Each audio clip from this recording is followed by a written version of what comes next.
एक भाई ने सवाल किया है कि गैर मुक़ल्लिद और अहले हदीस ये एतराज़ करते हैं कि सरकार गौसुल आज़म पीरान पीर दस्तगीर रदी अल्लाह तबारक व तआला अन्हु अपनी नमाज़ों में रफ़ा यदैन करते थे और सुन्नी हज़रात उन्हें अपना इमामुल औलिया और गौसुल अगवास मानते हैं।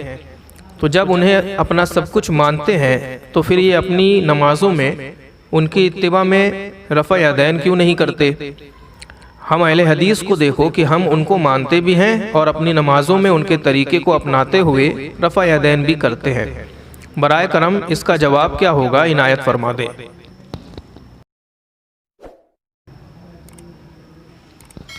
बिस्मिल्लाहिर्रहमानिर्रहीम। बिरादर गिरामी, इस एतराज़ का जवाब तो खुद मोतरिज़ के सवाल में ही छुपा हुआ है, क्योंकि जब वो सैयदना मुर्शिदुना आकाई मौलाई हुजूर शेख मोहिउद्दीन अब्दुल कादिर जीलानी बगदादी रदी अल्लाह तबारक व तआला अन्हु को गौसुल आज़म बोल रहा है तो यहीं पर उसके मज़हब का जनाजा उठ जाएगा, क्योंकि उनके नज़दीक अल्लाह तबारक व तआला गौसे आज़म है और कोई दूसरा गौसे आज़म हो नहीं सकता। जैसा कि वो लोग कहते हैं कि गौसुल आज़म ये सिफ़त अल्लाह तबारक व तआला की है, जबकि उन्हें ये नहीं पता कि अल्लाह अपने महबूब बंदों में से जिसे चाहता है गौसुल आज़म बना देता है।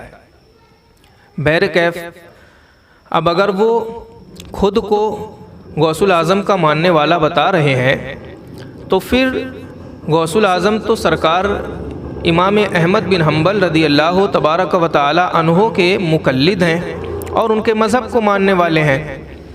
और इमाम अहमद बिन हम्बल ने नमाज़ पढ़ने का जो तरीक़ा बताया है उस तरीक़े को फॉलो करते हुए आप अपनी नमाज़ों में रफ़ा यदैन करते हैं, क्योंकि आप उनके मुक़ल्लिद हैं, उनके मानने वाले हैं। तो गैर मुक़ल्लिद अगर सरकार पीरान पीर दस्तगीर रदी अल्लाह तबारक व तआला अन्हु के अमल को हुज्जत और दलील के तौर पर पेश कर रहे हैं तो फिर मुक़ल्लिद क्यों नहीं हो जाते? अपने आप को गैर मुक़ल्लिद क्यों कहलवाते हैं? और चारों इमाम में से किसी भी इमाम की गुलामी का और इक्तिदा का पट्टा अपनी गर्दनों में क्यों नहीं डाल लेते? उसके बाद आप रफ़ा यदैन करो या कुछ भी करो, किसी को कोई एतराज़ नहीं होगा। एतराज़ तो इस बात को लेकर के है कि आप खुद को गैर मुक़ल्लिद कहते हैं और फिर रफ़ा यदैन करते हैं, इसलिए एतराज़ है। और रह गई बात सरकार गौसुल आज़म दस्तगीर पीरान पीर की, तो आप जिस इमाम को मानते हैं उसकी इत्तिबा में उसके बताए हुए तरीके के मुताबिक रफ़ा यदैन करते हुए नमाज़ पढ़ते हैं, इसमें किसी को कोई हरज नहीं है। अब अगर आप चाहते हैं कि गौसुल आज़म दस्तगीर को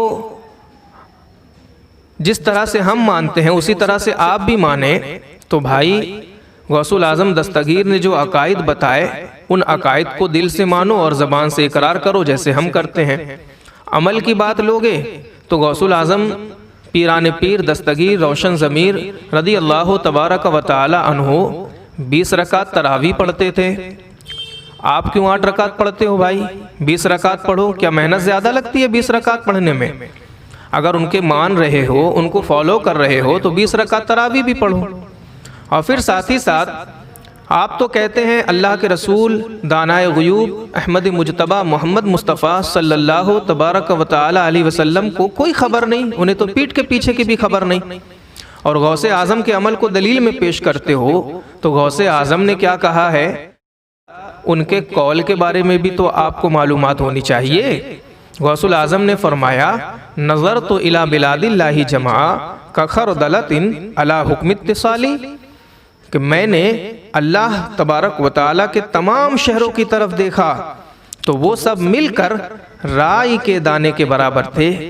अब आप बताइए कि गौसे पाक रदी अल्लाह तआला अन तो एक जगह से अल्लाह तबारक व तआला के तमाम शहरों को देख ले, और जो सारी कायनात का इमाम है, सारे नबियों का इमाम, सारे रसूलों का रसूल, सरकार कायनात अहमद मुजतबा मोहम्मद मुस्तफ़ा सल्लल्लाहु तबारक व तआला अलैहि वसल्लम उस अजीम हस्ती के बारे में ये कहें कि उनको तो पीठ के पीछे की खबर नहीं, उन्होंने तो कोई इल्म नहीं।